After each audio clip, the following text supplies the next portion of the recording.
साल 1950 का ये एक चौंकाने वाला किस्सा रानी बाजार का है।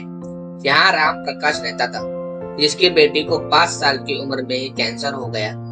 कई डॉक्टरों को दिखाने और इलाज कराने पर भी उसमें किसी तरह का सुधार नजर नहीं आया। होते होते एक रात कैंसर ने उसकी जान ले ली। उस बच्चे की जान रात के को करीब 1 बजे गई। उसी रात को पास के ही एक गांव में की महिला मोहिनी को एक ट्रक ने टक्कर मार दी थी। मोहिनी के परिवार वालों ने पूरी विधि के साथ उसे अंतिम विदाई दी। अब बच्चे के परिवार वाले भी उसे दफनाने के लिए जंगल की तरफ निकले।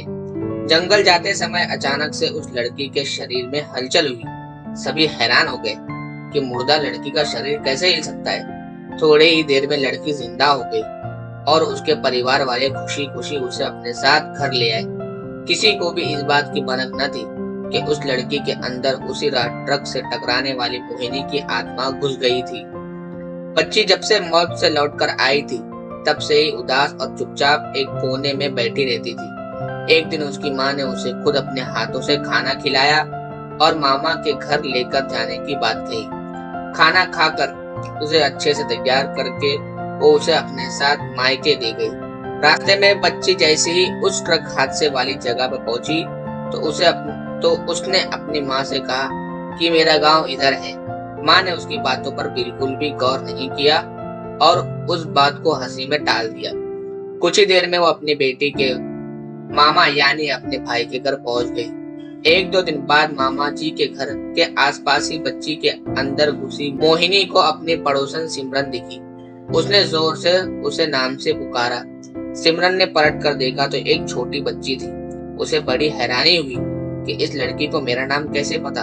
तभी मोहिनी ने अपने साथ बीती सारी बातें उसे बता दी।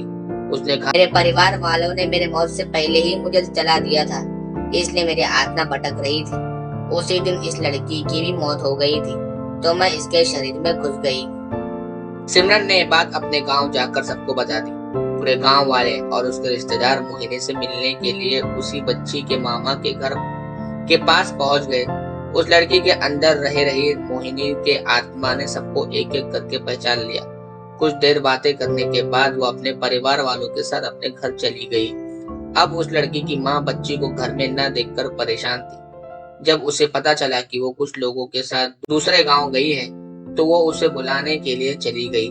अपने परिवार के साथ खुशी खुशी मोहिनी वापस आने से मना कर दिया।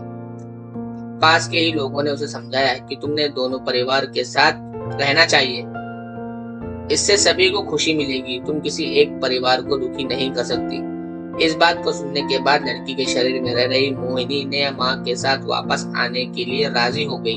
अब दोनों परिवार के साथ खुशी खुशी रहने लगी। इस कहानी से सीख मिलती है कि जल्दबाजी में किया गया कार्य अधूरा रह जाता है, इसलिए कोई भी कार्य करने से पहले उसे अच्छे से देखे और परख लेना चाहिए।